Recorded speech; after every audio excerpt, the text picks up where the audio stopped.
work in lines, forms, and textures and colors to give to us beauty, charm, and elegance in the conveniences, comforts, and necessities of our daily living.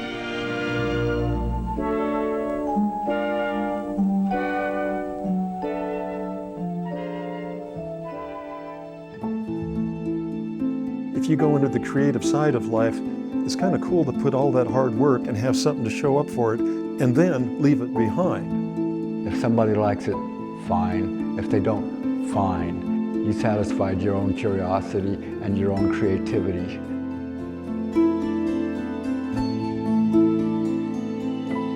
I was eating breakfast down on Main Street with my mom at the time, and all of a sudden here comes new artwork.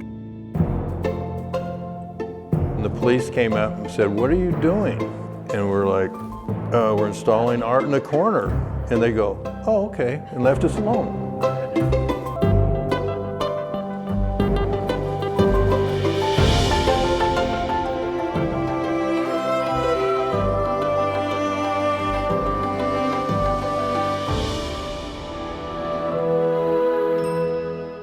One thing that I've always appreciated about Grand Junction is its open-mindedness.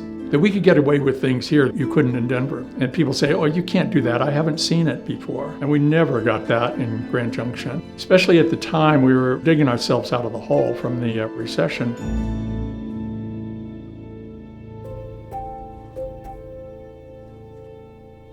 During the early 80s, there was a mass exodus of people out of the Grand Valley due to the bust of oil shale development. Economically, the town was struggling. 10 or 15,000 people migrated away from the Grand Valley because they had no work. It was a very depressing place. Downtown was 60% boarded up. It was also the time that Art on the Corner started.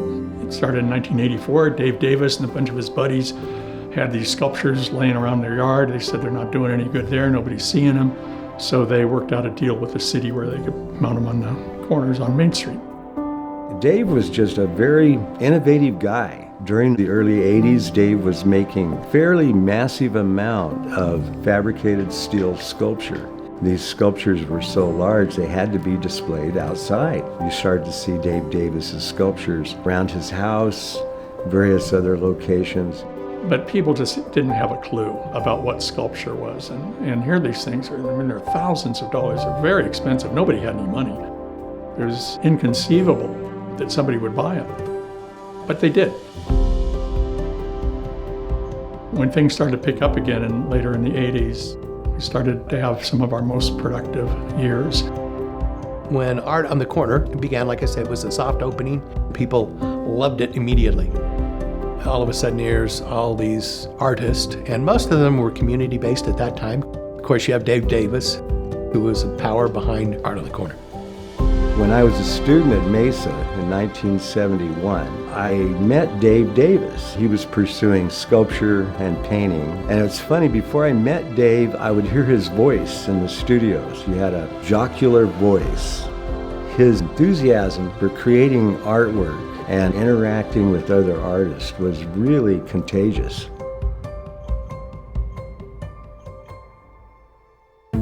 Socializing with Dave over at his house with other artists like Charlie Hardy, George Turner, some of the other artists who became really involved in the development of Art on the Corner.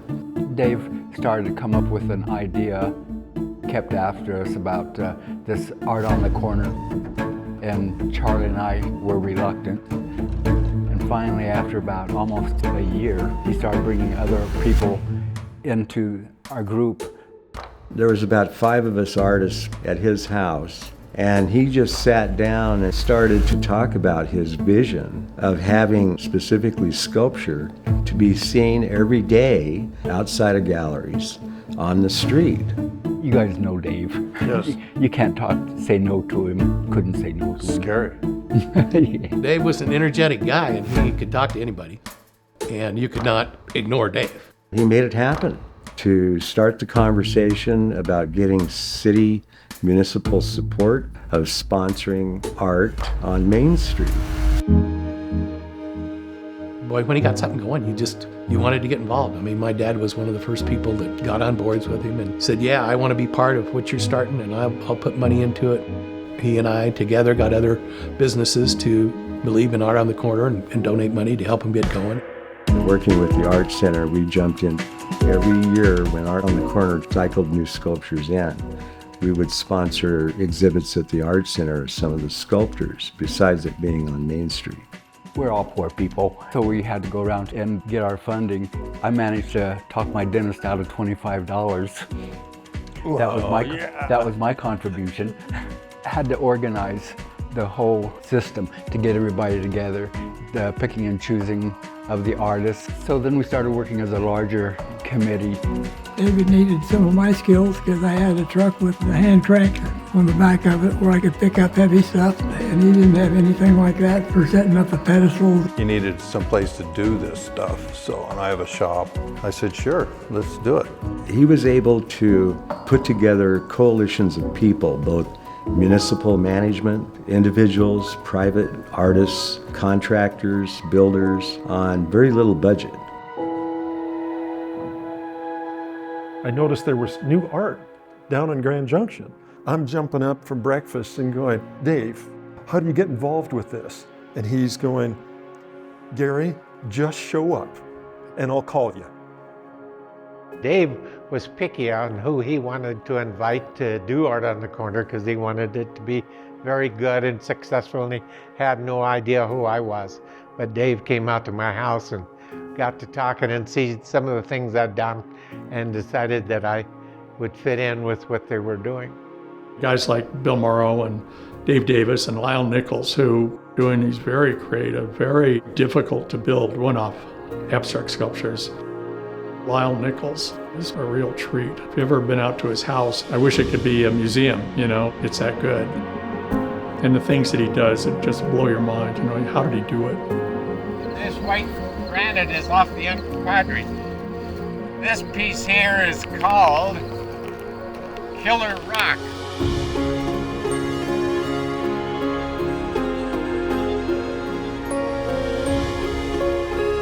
Dave Davis's big selling points was all these people are going to come to Grand Junction from international places, and the exposure would be so great for the artists. So our mouths would start salivating, and we would say, yeah, let's do this. It'll be a great opportunity. The show started as primarily abstract, one-of-a-kind art. Installation day is it's a party. It's like Christmas. We started what time? 5 o'clock in the morning? Yeah. Well, I remember being down there in the dark. Well, he's a real early bird, so I believe that he was there real early. I believe I was not.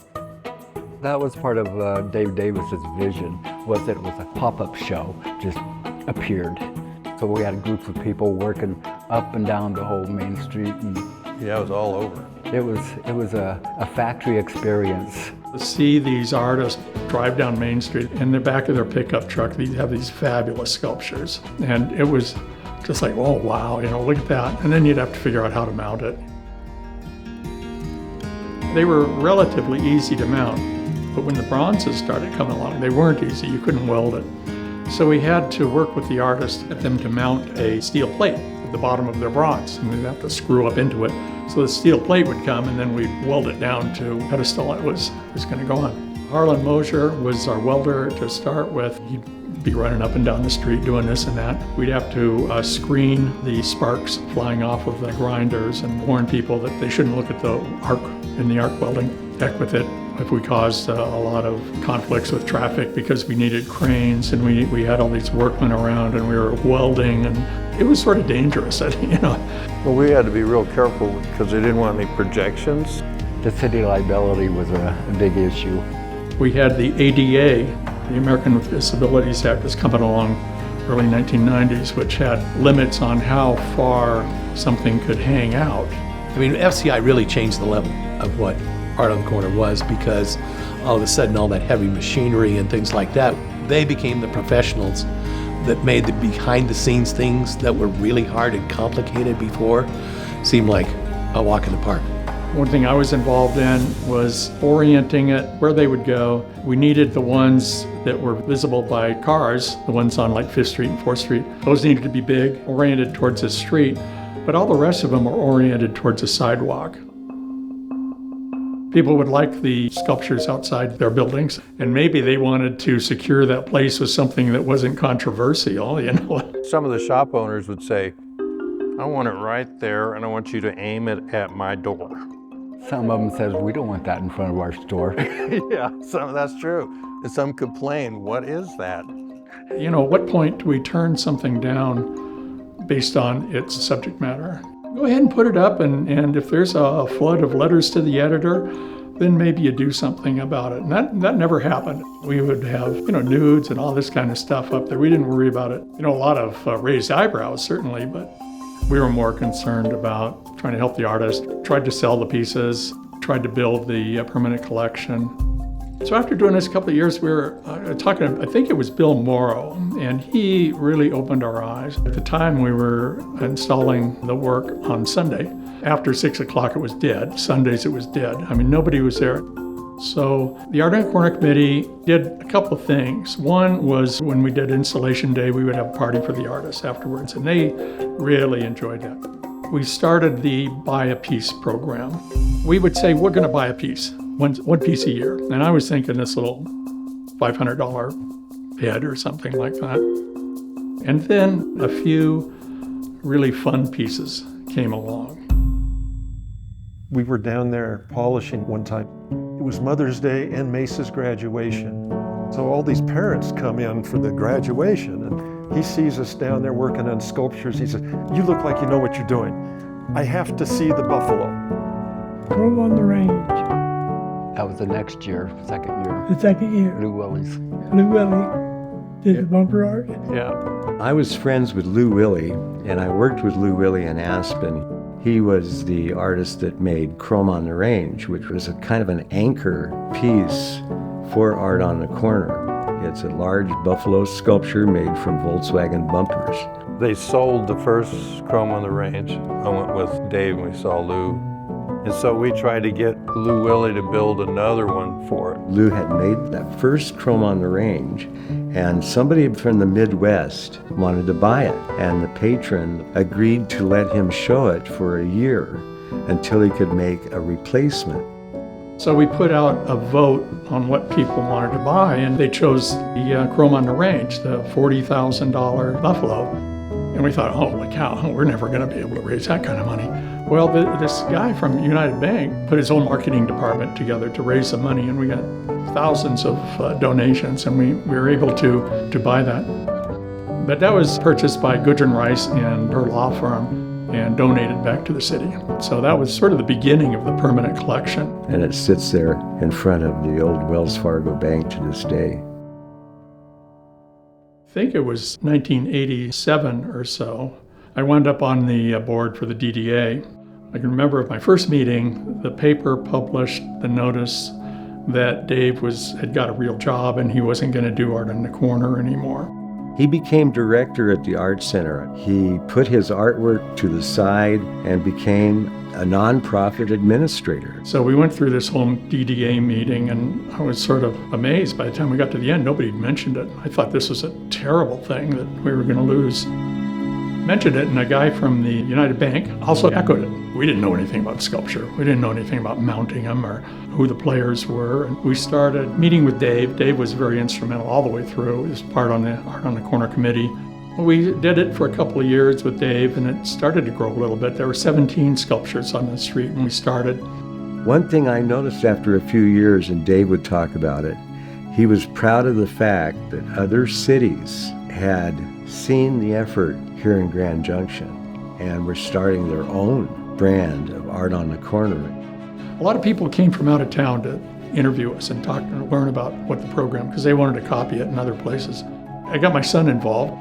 He did a great job. He was in high school at the time. He got to know the sculptors, got them to put their work out on the street for a year, tried to sell them. Well, he showed up year after year after year, really liked it, and then moved to Bozeman, Montana, and started a similar show in Bozeman. And you can go there now, and they have the Gallatin Art Crossing is very similar to what we had done here.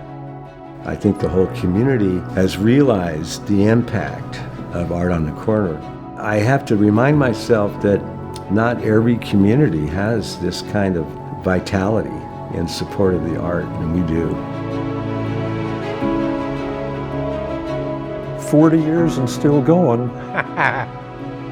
You know, I've always admired the guys who earned their living, professional artists, helping out with the arts and so forth. I'd like to continue being an advocate for the arts. It's important to view art, for the public, for the non-artists to be able to see art outside of museums, outside of gift shops or whatever, you know, on city streets. And I think it's proven to be an inspiring effort.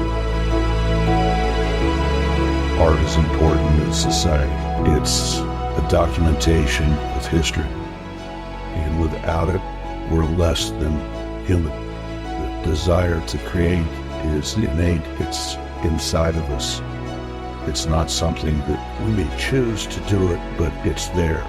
We all have this need to create something.